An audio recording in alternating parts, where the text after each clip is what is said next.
I'm joined by our three guests. Once again, we have Nadine DeVega, who brings God to dogs, Dr. Bill Canute, a cosmetic surgeon for dogs, and Penelope Darling, one of the top Hollywood dog agents. And we're also joined right now by my good friend Tootsie. There she is. Tootsie, how you doing, Toots? Ooh, yeah, you're looking real good. Nice wet nose and everything. All right, now I'm going to ask your three professional opinions on Tootsie.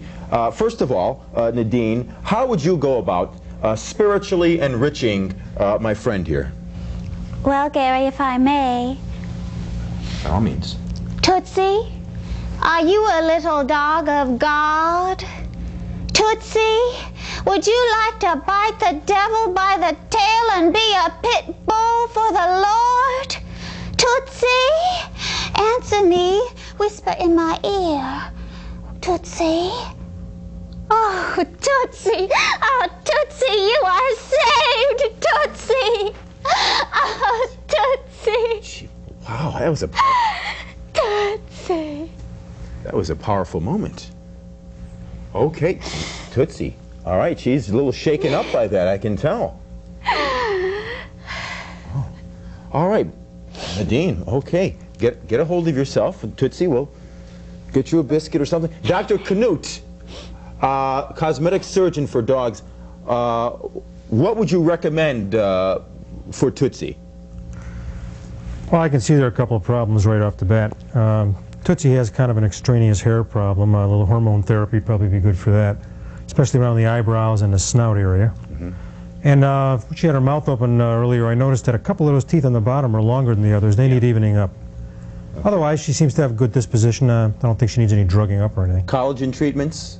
The lips could use a little, plumping up there. She plans on, performing or anything. All right, very good. Yeah. And finally, Penelope Darling, top Hollywood dog agent. Any future in showbiz? Well, Gary, I'd like to consolidate what both your other guests have said. Just perhaps expanding on what Nadine said, I suggest that Tootsie get herself in a 12-step program, because it's where all the really big deals are being made in Hollywood these days. And that might help with her career. And haircut is always good. I would suggest new hairdo, and perhaps at Yuki's on Sunset, does all the really big people, and dogs as well, and new photos. And she should be in good shape. Yeah, you got to have those good dog photos. Absolutely.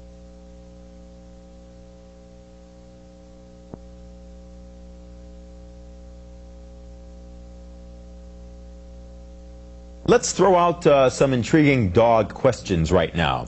The first question has to do with dog equality. Should not all dogs be equal? And let's take it as an example, the case of dog sledding. Right now, it's restricted to just Alaskan Husky dogs. And I think that's a bit of a travesty personally. What do you guys think? Should something like dog sledding be open to all breeds? Well, Gary, I feel that if a dog has a calling for anything, then he should be allowed to do that, he or she, be it male or bitch. Mr. Canute.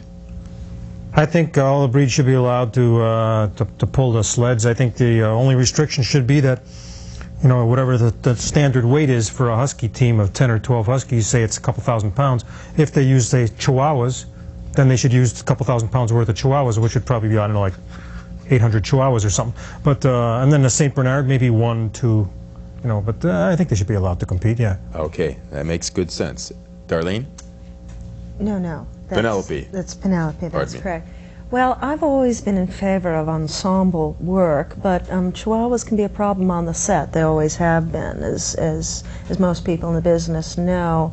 I would tend to disagree, because I find that purebreds, such as those that we represent at Canine Copia, you definitely want star quality in your sled team. It's important. Point. Very good point. It's the way it is. All right, let's move on to another penetrating question, and this has to do with interspecies dating. Should this be allowed? Well, I myself am married to a mixed breed.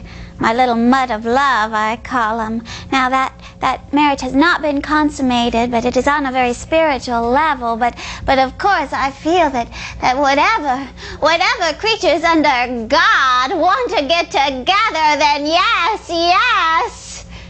Okay, Dr. Canute?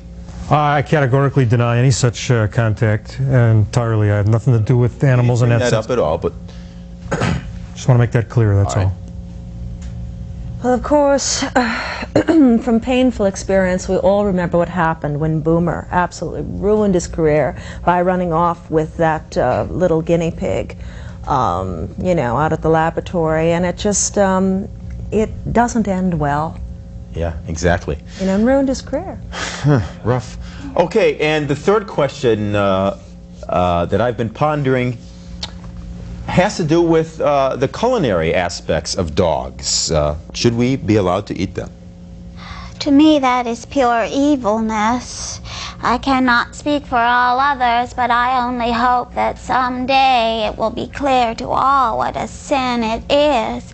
However, if it is a reptile or a crustacean, perhaps, since they do walk the bottom of the floor and eat the garbage of life. Doctor? Well, I still have 6 inches from a dachshund that I shortened up for his master in the freezer, so I'm thinking of trying them out. It fits a bun pretty nice. Forgive you.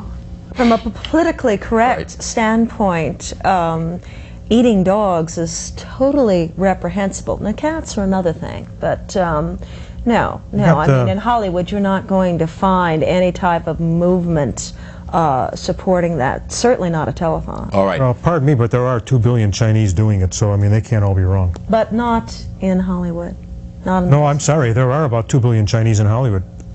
At last count, I believe it was. working. Goodness. All right, well, this has been, I think, a special, enriching experience for Tootsie. And I certainly appreciate having you three experts on my show. And this has been another edition of O'Brien's People, our special dog theme show. Once again, thank you for joining us. Sure. Thank you, Gary. And Good Tootsie, boy. thank you for being with us. Want to make an appointment, Tootsie? You got a card or resume needs something? a little pad.